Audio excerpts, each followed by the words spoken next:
Kumar Choudhary. Let's welcome him with a round of applause. Namaskar. So before I proceed with my presentation, I would like to show you something where the world is moving, because people are talking about cybersecurity, people are talking about artificial intelligence. So I would like to take you to a domain which is a talk of a town now. So can you start the video, please? Yeah. So just have a look at this small clip.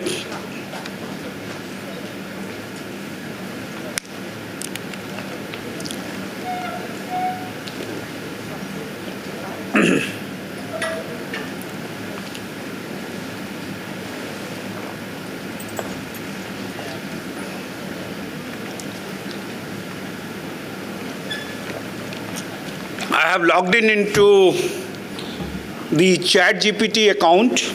That is my, what you see on the screen.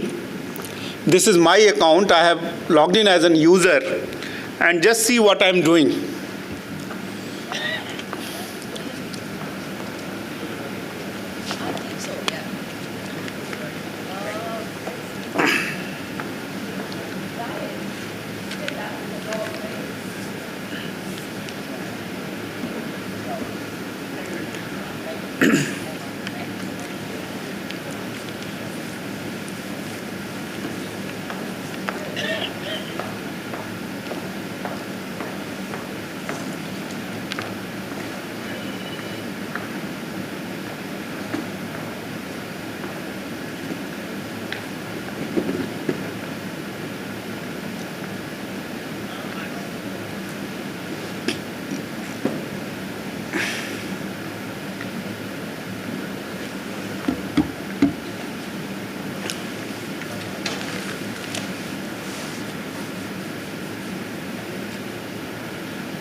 So anybody in the audience, what I have done,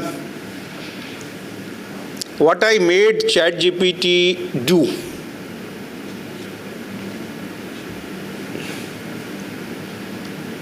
How many of you are from cybersecurity background? Please raise your hands.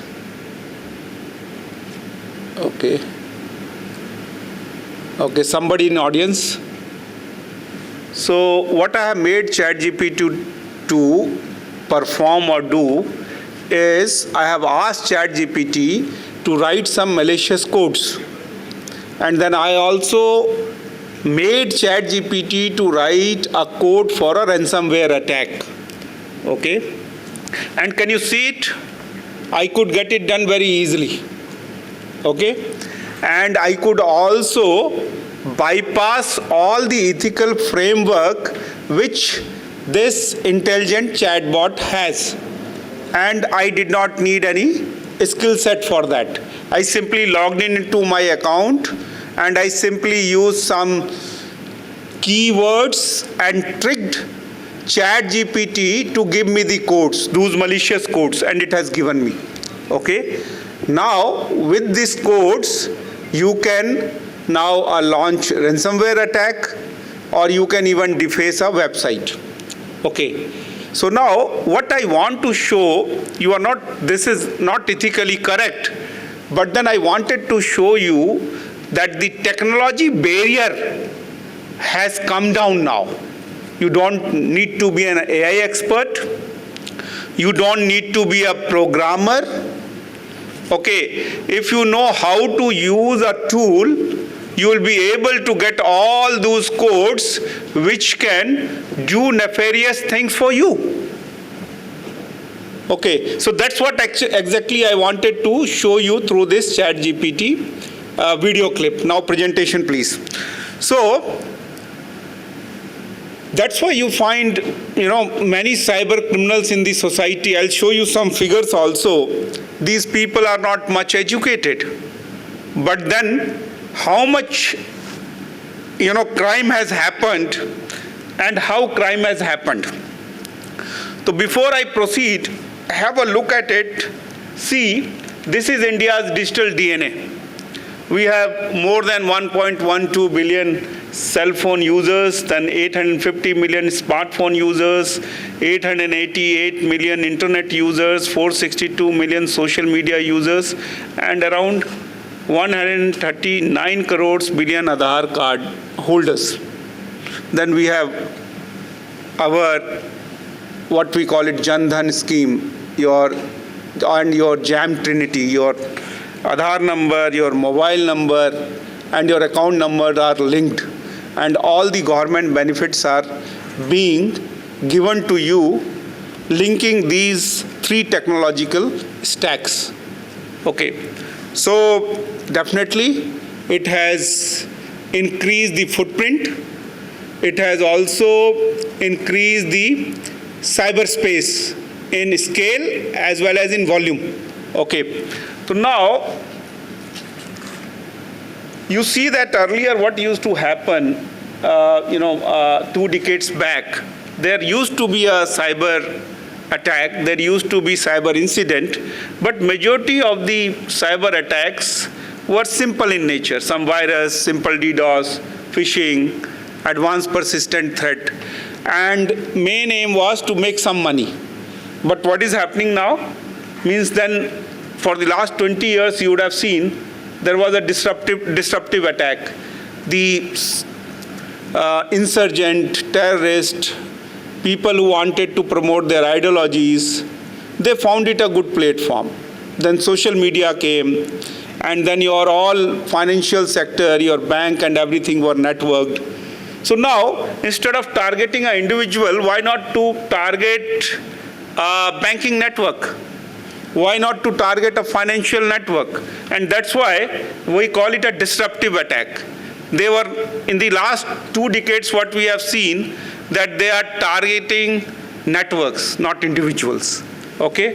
And how they are doing it? They are doing through advanced DDoS, sophisticated malware, bots, ransomware. But now, the era in which we are in, and especially the time in which we are in, is very, very complex.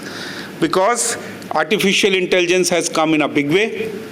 Then there are platforms which are available where the codes, the tool sets are easily available. So you must have heard about a dark web. So if you look at it, you will find that only 10% of internet is what is surface web, whatever you use. 90% of the internet is a deep web. To access the content in a deep web, you need the credentials. And the part of your deep web is your dark web. And to access the dark web, you need a special software, specialized software, like something like Tor browser something.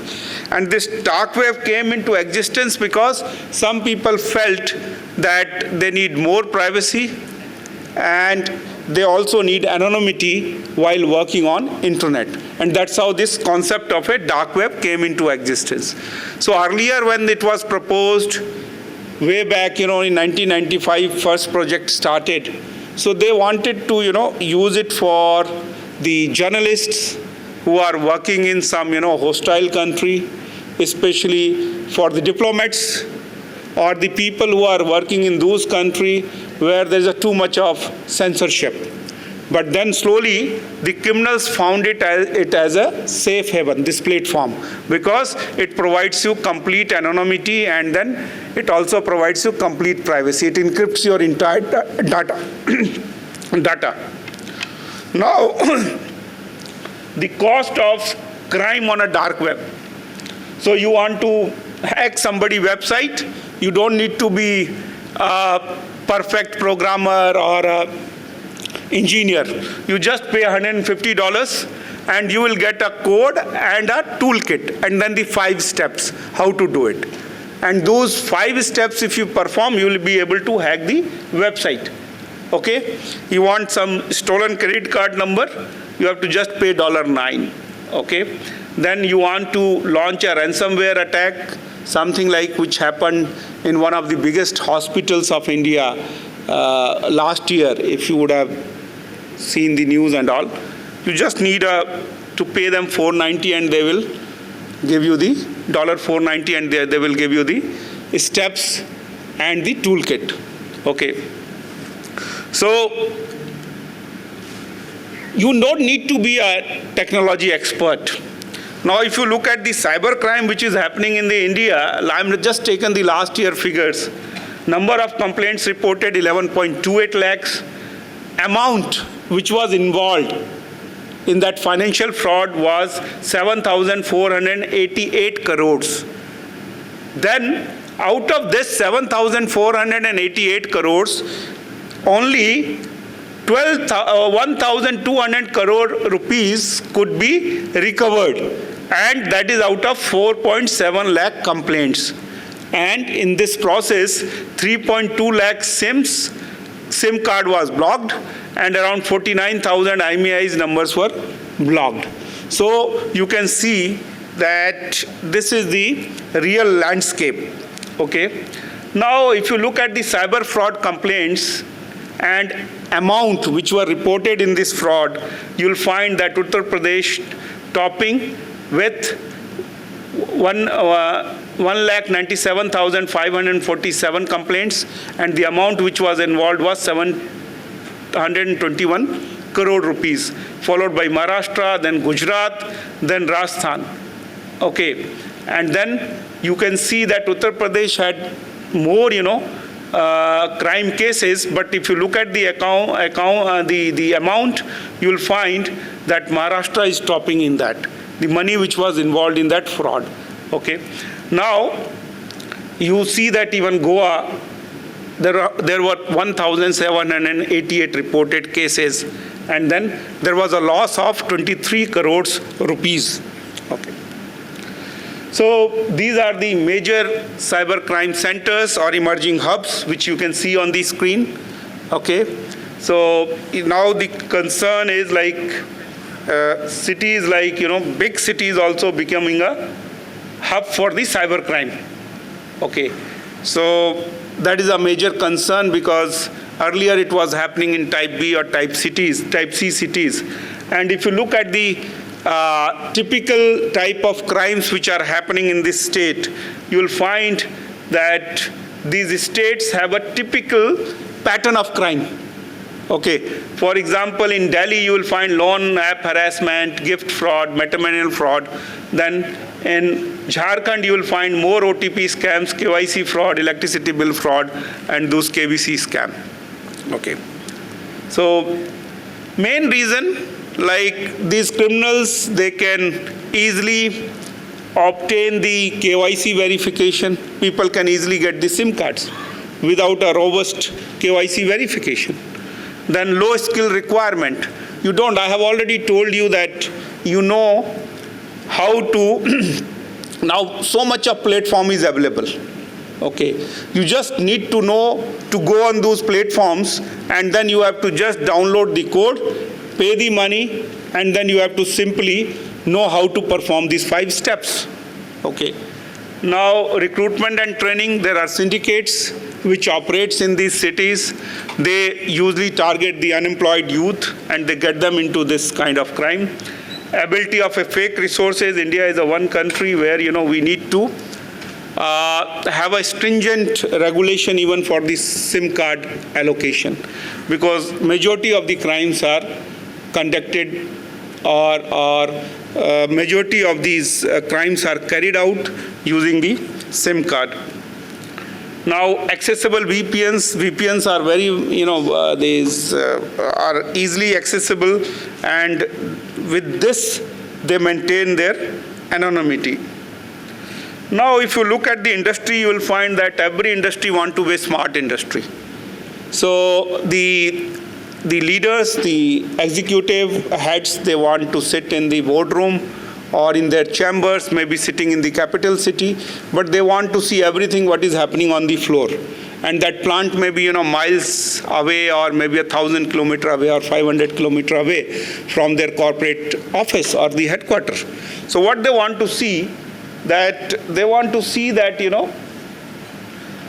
basically they don't want any downtime. They want to see the manufacturing output, and they want to have a high output, high production. They want to have an improved quality, and they want to reduce the manufacturing errors. So there, they find the technology is helping them. So they want to have a good sensors, they want to have an embedded software, and then they are also using these robotics. These are deployed, these sensors, those embedded software deployed on the floor in the plant. And then these are connected with something like IoT devices, Internet of the Thing devices, and that picks up the data, send it at the cloud, and with that data, they want to have a visibility and insight, and that helps them for data for production operations, operational data from ERP, supply chain, customer service, and other enterprise services. So they are using more and more technology, and that's why this concept of a smart factory. Okay.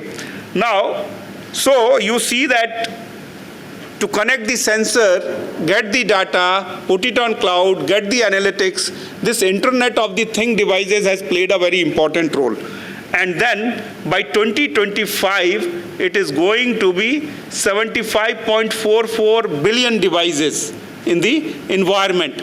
And if you look at the trend, majority of these IoT devices are being used by the for the manufacturing operations. And then even if you look at the other uses, you'll find that industry is in the forefront of using these devices. Now, what is the concern? The concern is when we talk about the Internet of the Thing, so it was not designed keeping the security in mind. They wanted to minimize cost and size, so it should have more acceptance in the environment. And so it has a shortage in hardware resources. You will not find a persistent memory on these devices, and then most of the security tools can't be installed. So this is a major challenge, and then easy target for cybercrime. Now we are talking of Industry 4.0. So this is the fourth generation of the industry revolution. They are using IoT in a big way, and then they are, interconnecting each and everything to achieve the concept of a smart factory. So the movement and align their demand and supply chain. So what is the issue? Issue is, again, I want to have all the deep technology. I want to have all the enabling technology, let it be cloud computing, IoT, digital twins, big data and analytics, edge computing, AI and machine learning. But then what about cybersecurity? Is all these technology, when you put, have you taken care of cybersecurity or not? So this is a big question mark. Now what industry is looking for? Industry is looking for a security operations center and threat intelligence, audit and assessment, incident response management procedure, first responders, expert pool, awareness and ecosystem. Majority of the industry, I find that the person who is trained for ICT or IT is doubling up as a OT expert also. And the protocol of the ICT and OTs are completely different. And even if you look at the way the industry approach the cyber security, the concept is completely different. In the industry, your priority is process, not the confidentiality. But when we talk about ICT, the priority is a confidentiality of data, because data is a major thing there. Data is a oil, currency, dollar, whatever you call it. So you can't approach both the things with the same expertise. Protocols are different. So you need to have an expert who should understand the OT in totality. Then sensors, if you are looking at the sensors, police is using, the law enforcement is using a lot of sensors. Now when you are talking about these sensors, so the main thing is, yes, it is helping us to monitor the crime. It is also helping us in achieving good law enforcement. But where is the challenge? So many of sensors, but the challenge is here, that when we talk about computers, mobiles, you have established procedure to investigate these devices. But when we talk about the IoT devices, your sensors, your DRVs, your smart homes, there is no foolproof protocol to investigate these devices if something happens or something, even not a foolproof tool is available these days. Okay, so now this is a major challenge, that when it comes to investigation, IoT device doesn't provide you the same kind of convenience and the artifacts what you can get from the conventional devices like your computers, mobile phone, etc. Now, when we talk about cyber security, you all know that there are two types of postures we talk about, offensive and defensive. But with the artificial intelligence and machine learning coming in a big way, now, are these tools have an offensive capability? I showed you a video clip. So can you put it in an offensive capability category? Can you use these codes for a cyber crime? So now big question mark. Are these tools, what kind of tools are they? Do they have offensive and defense or the defensive capability? Are these offensive capabilities are serious? What threats such tools pose to society and country? What is a way forward? So just I'll show to you that you might have heard of ChatGPT. Now there are full-fledged something like evil twins of ChatGPT, like OmGPT, Poison GPT. So these are the evil twins of ChatGPT available on a dark web. So what it can do, it will help you to generate any kind of malicious code. Okay. You pay the money, take the subscription of it, or use this tool for a specific period, and whatever the malicious code you want to generate, you can generate. So see where these can be used. You can use it for offensive purpose, generating malware codes, zero-day attacks, phishing attacks, psychological operations. Now earlier you used to hire so many intellectuals if you wanted to promote some ideology. Now you don't have to do it. If you know how to use these correct keywords, you can generate any type of narrative.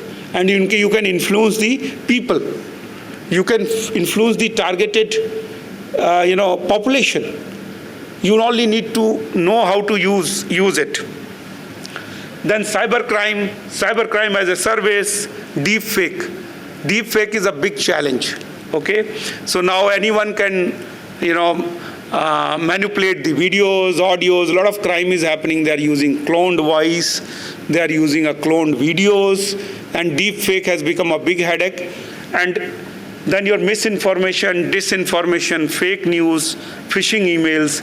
But the problem is that most of these tools are imported. Like we just did some, assessment of deepfake tools which are available in our country.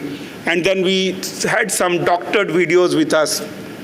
We found that majority of the tools were not effective. Why? Because it was trained on a foreign data set. Our data set poses a different kind of challenge. It was not trained on an Indian data set. So now this is a field wherein a lot of opportunities lie, especially for R&D and translating that R&D into a product form. So then a lot of regulatory issues in the AI, how no categorization of the tool, then whatever the content they generate, you don't know it's a factual content or it's a AI generated content. Most of the tools, they don't give out that information, that it's a factual or it's a AI generated. AI generated content may be biased because from which data set, especially generative AI. Okay, so generative AI, what is the data set they have used, who has trained that data set, and let me tell you, it's not purely machine, because the algorithm which is used is RLHF, reinforcement learning from human feedback. So humans have been also used in training that algorithm or the data set. That's why today when you speak using the ChatGPT, it gives you a human-like response. It is not possible for machine only to give that kind of response till now. Okay, so how biased that data set would be? So that is again a major challenge. So now the technical challenges is that cloud forensics is a big challenge because no full-fledged or proven tool exists. Then this jurisdiction issues, you may be using IoT device. These days when we investigate the mobile phone, we find that we don't find much data on a mobile phone, especially the one from the hostile country. We find majority of the data is on cloud.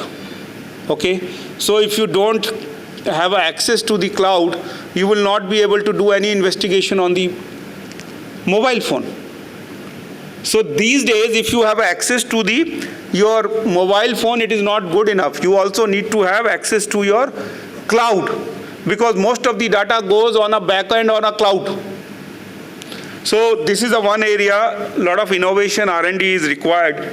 Then IoT forensics, it has become so common now, all your wristwatches, people are using smartphone. It has got sensors, it keeps your health parameter, it gives you analytic data, it is, synchronized with your computers, mobile phone. So it holds a lot of data, and that data is again, pushed on a cloud and for storage and to give you analytics. No effective tool exists, especially I told you if something wrong happens and you have to do some incident management or you have to investigate those devices. This is again a good R&D area and where a good innovation can be done.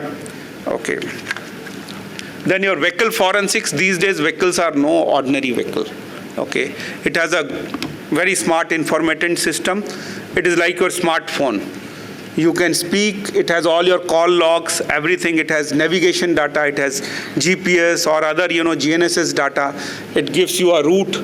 So even if that vehicle has been used in committing the crime, so you can know where this person has gone using that vehicle, how long he, halted at what place, and then it can yield a lot of data related to that person if he is involved in some crime. So this is again a information forensics or vehicle forensics. Then drones, you know that what kind of challenges we have on our border area. Okay, so we call it, terrorist drones, which are used for violating the borders, which are used for supplying, the arms and ammunition to the hostile elements. So now drone, UAVs, if they are used in a crime, how to investigate them. So good R&D, good tool is required, because if you look at our border police challenges, this is a major challenge. Okay, and drone have also slowly found its way into a war zone. Because always for the security forces and for the defense forces, height always provided them a vantage point for intelligence gathering, surveillance, reconnaissance, and drone fits well into it. Okay, it's very inexpensive, easily available, so they are being used for the security forces and as well as for the defense forces. But when it comes to the investigation of the drone, no foolproof tool is available. So a lot of opportunities available for R&D, and then also then for the indigenous product. Then your AI-based forensics. I showed you the clip. Now, this is an open area. A lot of work is going on law and regulation. Okay, on AI, artificial intelligence. And the areas which I have highlighted, intelligent chatbots are very intelligent. AI-generated content watermarking, then dataset bias, deep fake, psychological narratives. So how many tools are there which can detect this? So again, this is again an open area for the research as well as innovation. And this is a right time, because if you look into it, one of the prominent speaker was mentioning about the shift, okay, the shift which has happened in the last 2 years and after post-COVID. So we must take the advantage of shift. One of the shift is now a car has more than 700 chips. But chips, after the COVID, there was acute shortage of the semiconductors chip. So now we are going to establish 2 plants in Gujarat, 1 plant in Assam. Big players are coming here, but what about the security inside the chip? Today's chip is not a normal chip. Okay, there are many chips inside your microcontrollers, microprocessor, and it is like a mini computer. It has got a processing. There are a lot of small codes are written inside. If those codes are manipulated, it can send all the data to command and control servers. It can easily, if it is manipulated. So it's easy to plant. What about the capability? So this is also open area where a lot of R&D and innovation is required. Okay, so we need to change. Earlier what happened that I just wind up now, we need to change. Our mindset is, if you look at how the industry has imposed cyber security on us, that just have defense, have some layers, 1 layer of defense, 2nd layer of defense, 3rd layer, antivirus डाला क्या, office में है तो firewall है क्या, then computer में firewall है क्या, फिर वो technology low, take this technology, take that technology, but where the technology? Where is the indigenous technology? Most of the technology you look into at it, let it be your SOC. List out the company. How many companies? There were 2 big players, now 1 big player. And it cost crores of rupees, that tool. So the small entrepreneur or the mid-scale companies, they want a cyber security, but they can't afford it. So we need to have a affordable cyber security, affordable tools, which should meet the requirement of this country. One particular country that leads manufacturing of cyber security and digital forensic tool, they sell one particular tool to one country for $5,000. But when same tool is sold to India and Southeast Asia, the cost is $50,000. Okay. So this is the thing you have to identify, that here is the gap, but here also is the challenge and opportunity as well as. Okay. So that you have to know. Then, if you look at the trend across the globe, what is the trend? That secure critical infrastructure, negate threat actors, you should have a disruptive, even offensive capability to negate the threat actors, because cyber security has become a part of the military doctrine. It has become the part of the military strategy now. So most of the big countries, I will not name here, they are aligning their cyber security strategy with their national security strategy. So this is a right time to see that what is happening. Then shape market forces. You have to bring in security and resilience. Cyber attack will happen because mindset is that just build the layer of defense. But then how you will be able to contain it and ensure that your business should continue? That is what is a resilience. Okay, are you prepared for that? Have you aligned your technology for that? Most of you only talk about cyber policy, but what about crisis management policy? And if you have an effective cyber policy, cyber security policy, as well as crisis management policy aligned with your, that security and resilience, then only you will have to have a cyber attack will happen. 2017 WannaCry happened. Best of the companies, they had their firewall and system, their middleware, everything was secured. But still WannaCry happened. People told SMB port open reh gaya. So it's like a playing, Ludo. That when you are 99, snakes bite you and you come at the tail end. Okay. So you have to be resilient, and then you have to align the cyber security with what is happening across the globe. Then investment in resilient future. So what your company, do they have effective cyber security policy as well as their cyber crisis management plan? Accordingly, tool has been aligned or not? Now, how many companies are giving this kind of solution in India? Not even big fours. They have their own vertical. So this is an area where you need to focus, and the cyber security is now moving towards this. Then international collaboration, of course, they have taken a lead. They are at little higher pedestal when we talk about cyber security. But let me tell you, we have been IT leader. We have the highest number of diaspora. We are also the pharmacy of the world. So these two sectors, Indians are the leader. Now we have one of the largest STEM graduates, just mold them, refine them. We will be also a future cyber security leaders. Our industry will also lead the cyber security and give the solution if you align your initiatives in this direction to rest of the world. Mark my word, only little bit of strategy is required. Okay. So these are the, current challenges, future challenges. But let me tell you, in technological world, if anything is happening, it is nothing future, it is happening now. Only one thing I am talking about is quantum computing, because you need to have a quantum compliant encryption. Whatever encryption you are using, biometric, in your phone or wherever, this is going to be obsolete. It will be broken once the quantum computer will come. We have not been able to realize a full-fledged quantum computer, so we have to start now. This also gives a huge market opportunity, especially for in the cyber domain.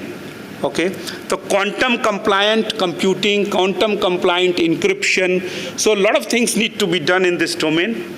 Robotics, we were talking about underwater forensics. A lot of crime happens, 7,000 kilometer border. Unregulated, unreported crimes happen on our maritime borders, even on maritime domain of India. But in the underwater, visibility is less. Your communication is an issue. How to resolve this issue? But now you have underwater drones, you have robotics, you have strong sensors, which are adaptable, smart. Why not use them, integrate them, and put them launch underwater for underwater forensics, for underwater surveillance? So this is also open area where all the industry people can come, or the interested group can come and do the research and give the solution. It's a big thing. So where AI, robotics, everything converge.